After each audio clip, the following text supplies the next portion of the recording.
राज्यातील अनेक जिल्ह्यांना अवकाळी पावसाचा जोरदार तडाखा। अनेक ठिकाणी ढगांच्या गडगडाटासह पाऊस पुढील 4 ते 5 दिवस पावसाचा आणि गारपिटीचा अंदाज। नाशिकमध्ये मुसळधार पावसाची शक्यता। नाशिक जिल्ह्याला पावसाचा ऑरेंज अलर्ट। विजांच्या कडकडाटासह मुसळधार पावसाचा अंदाज। अवकाळी पावसानं शेतकऱ्यांचं मोठं नुकसान। हवामान विभागाच्या वतीनं पुढील काही दिवस पावसाचा ऑरेंज अलर्ट। रत्नागिरी जिल्ह्यातल्या राजापूर लांजा शहरासह अनेक ठिकाणी मान्सूनपूर्व पावसाची हजेरी। अवकाळीचा आंबा उत्पादनावर परिणाम। 20 मे पर्यंत अवकाळीचा हवामान विभागाचा अंदाज। वाशिमच्या कारंजा शहरामध्ये मुसळधार पाऊस। मुसळधार पावसामुळे जनजीवन विस्कळीत। पाण्याचा निचरा न झाल्यामुळे नागरिक त्रस्त। संबंधित ठेकेदार आणि नगर परिषदेच्या विरोधात संताप। नगर परिषदेच्या हलगर्जीपणामुळे व्यापाऱ्यांचं नुकसान। भाजीपाला विक्रीसाठी आलेल्या शेतकऱ्यांना देखील या अवकाळी पावसाचा मोठा फटका। विजांच्या कडकडाटासह कोसळणाऱ्या अवकाळी पावसानं झाडाखाली उभ्या असलेल्या दोघा तरुणांवर वीज कोसळली। रत्नागिरीच्या लांजा परिसरातील दुर्दैवी घटना। मच्छीमारांना शेतकऱ्यांच्या प्रमाणे योग्य ती नुकसान भरपाई मिळणं आवश्यक। मंत्री नितेश राणेंनी बैठकीत केली मागणी। मदत आणि पुनर्वसन मंत्री मकरंद जाधव पाटील यांच्या प्रमुख उपस्थितीमध्ये झाली आढावा बैठक। वाशिमच्या मालेगाव तालुक्यातील पांगरी नवघरी परिसरामध्ये मागील 3 दिवसांपासून मुसळधार पाऊस। मूग पिकांचं मोठ्या प्रमाणात नुकसान। पाऊस थांबताच मूग पीक काढणीला सुरुवात। वाशिम जिल्ह्याच्या रिसोड वाशिम शहरासह अनेक ठिकाणी जोरदार अवकाळी पाऊस। मागील 3 ते 4 दिवसांपासून जिल्ह्यात होत असलेल्या अवकाळी पावसानं खरीप हंगामाच्या शेती मशागतीच्या कामांना आता वेग येणार। पालघरमध्ये सोसाट्याच्या वाऱ्यासह अवकाळी पावसाने मिरची उत्पादक बागायतदार शेतकऱ्यांचं मोठं नुकसान। शेतकऱ्यांवर संकट तर शेतकऱ्यांचं अक्षरशः कंबरडं मोडलं। महाराष्ट्रामध्ये वादळी वाऱ्यासह मुसळधार पावसाची शक्यता। मुंबई ठाणे आणि पालघर प्रशासन सतर्क। वाऱ्याचा ताशी वेग 30 ते 40 किलोमीटर वेगानं वारा वाहण्याचा अंदाज। हवामान तज्ज्ञांनी दिला इशारा। जायकवाडी धरणाचे 2 दरवाजे उघडून गोदावरी नदीपात्रामध्ये सोडले पाणी। तर आपेगाव आणि हिरडपुरी बंधाऱ्यासाठी 100 क्युसेकनं पाण्याचा विसर्ग। टप्प्याटप्प्यानं पाण्याचा विसर्ग 1 ते 2000 क्युसेक पर्यंत वाढवण्यात येणार असल्याची माहिती। छत्रपती संभाजीनगर मध्ये कापसाच्या लागवडीत घट तर सोयाबीनचं क्षेत्र वाढणार। यंदा जिल्ह्यातील कापसाचं क्षेत्र सुमारे 21,346 हेक्टरनं घटण्याचा अंदाज। कृषी विभागानं वर्तवला अंदाज। पैठण तालुक्यामध्ये शेतकरी सध्या खरीप हंगामाच्या तयारीला। शेतीच्या मशागतीचं काम जोरदार सुरू। भर उन्हाळ्यामध्ये नाथसागराचा डावा कालवा वाहतोय। काठोकाठ भरून कालव्यात पाणी सोडण्यात आल्यानं हजारो हेक्टर क्षेत्र ओलिताखाली। फळबागांना मोठा फायदा। शेतकऱ्यांमध्ये आनंदाचं वातावरण। मुंबईत पावसाळ्यापूर्वी नालेसफाई पूर्ण होण्याची शक्यता कमी। उरले फक्त 15 दिवस पावसाळ्यापूर्व कामांसाठी। 31 मेची डेडलाईन। कुंटणखान्यावर शहर पोलिसांची छापेमारी। अल्पवयीन मुलीची सुटका तर चंद्रपूरमध्ये एका महिलेच्या विरोधात गुन्हा दाखल। कर्नाटकातून महाराष्ट्रामध्ये अवैधरित्या येणारा 21 लाखांचा सुगंधी तंबाखू आणि गुटख्याचा साठा जप्त। पोलिसांनी सापळा रचत केला मिनी टेम्पो जप्त। मोठी कारवाई। पुणे विमानतळावर 10 कोटींचा गांजा जप्त। DRIच्या मुंबई आणि पुणे विभागाच्या अधिकाऱ्यांची संयुक्तरित्या मोठी कारवाई। नाशिक शहरामध्ये एमडी ड्रग्ज विकणाऱ्या संशयितांना पोलिसांनी केली अटक। 9.5 gram MD drugs powder, mobile, रोख रक्कम असा एकूण 1,77,230 रुपयांचा मुद्देमाल पोलिसांनी केला जप्त।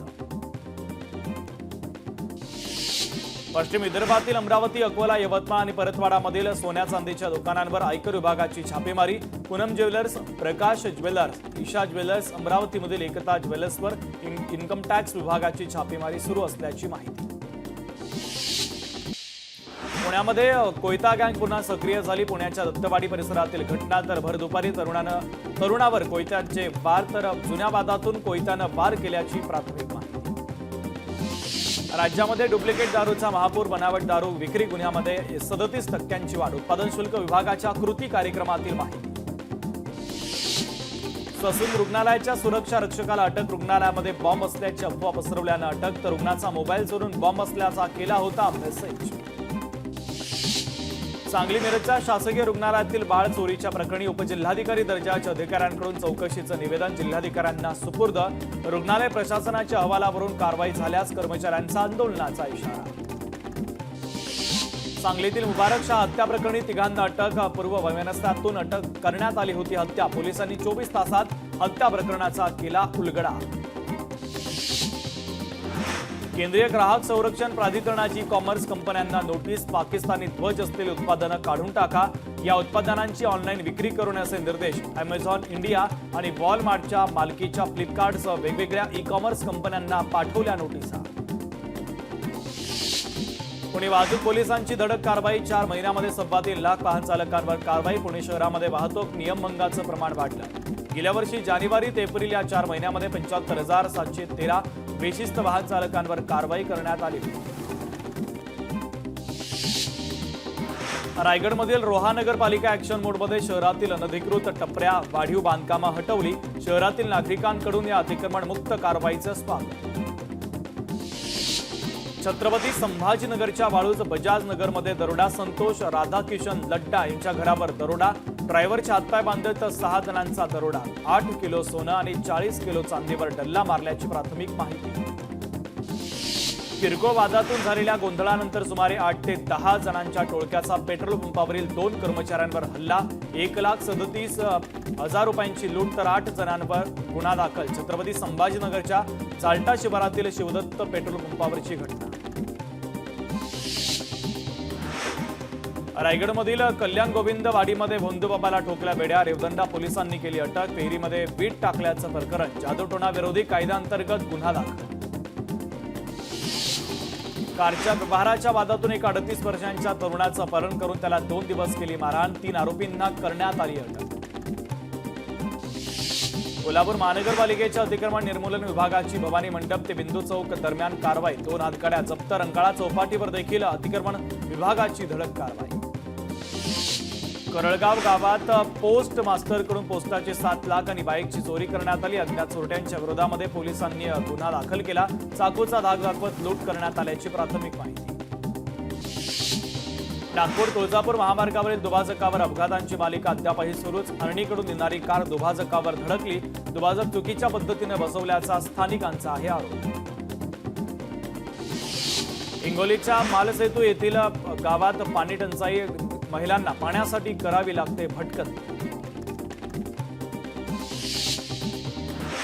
वाशीमध्ये महाबीजकडून सोयाबीन बियाणांचे नवीन दर जाहीर. मागील वर्षाच्या तुलनेमध्ये दरात घट. शेतकऱ्यांना मोठा दिलासा. इंदापूर तालुक्यातील पिंपळे गावात पद्मावती देवीची यात्रा उत्साहात संपन्न. विविध धार्मिक कार्यक्रम, पूजा अर्चा आणि भजन कीर्तन यामुळे यात्रेला विशेष महत्त्व प्राप्त. संत गजानन महाराज यांच्या पालखीचे 12 जून रोजी होणार मराठवाड्यात आगमन. मराठवाडा विदर्भाच्या सीमेवर असलेल्या पान कनेरगाव येथे पालखीचं स्वागत केलं जाणार. या पालखीत यावर्षी 700 वारकरी सहभागी. अमळनेरमध्ये संत सखाराम महाराजांची पालखी मिरवणूक भक्तिभावात संपन्न. तर जयघोषात पालखीचं स्वागत. पालखी मिरवणुकीला भाविकांची मोठी गर्दी. छत्रपती संभाजीनगरमध्ये 40 विद्यार्थ्यांना 10वीत 100 पैकी 100% गुण. विद्यार्थ्यांचं सर्वच स्तरातून कौतुक. चंद्रपूरच्या ताडोबा अंधारी व्याघ्र प्रकल्पामध्ये प्रथमच आढळली उडणारी खार. 176 मचाणांवरून वन्य प्राणी गणना पडली पार. सांगलीच्या पलूस तालुक्यामध्ये शेतकऱ्यांचं ठिय्या आंदोलन मागे. 6 तासानंतर रेल्वे रुळावरील शेतकऱ्यांचं ठिय्या आंदोलन मागे. ठप्प झालेली रेल्वे सेवा सुरळीत. कृष्णा नदीच्या प्रदूषण मुक्तीसाठी कृष्णा जलयात्रा सुरू. 4 राज्यातील सामाजिक कार्यकर्ते, जलतज्ञ आणि अभ्यासकांच्या उपस्थितीमध्ये महाबळेश्वरमधील कृष्णेच्या उगमस्थानी होणार जलयात्रेचा समारोप. इंदापूरमध्ये छत्रपती संभाजी महाराजांच्या पूर्णाकृती पुतळ्याचं अनावरण. शंभू भक्तांनी गनिमी-कावा करत पूर्णाकृती पुतळ्याची केली स्थापना. अमरावती जिल्ह्यामध्ये दुर्लभ घटकातील मुलींचे स्वीकारले पालकत्व. संतोष महात्मेंचा पुढाकार. लग्न सोहळ्याला विविध मान्यवरांची उपस्थिती. वाठोडा शुक्लेश्वर येथे पार पडला विवाह समारंभ. अमरावती जिल्हा सामान्य रुग्णालयातील डीबीमध्ये शॉर्ट सर्किटनं लागली आग. सुरक्षा रक्षकाच्या सतर्कतेनं अनर्थ टळला. 20 मिनिटांच्या प्रयत्नानंतर आग आटोक्यात.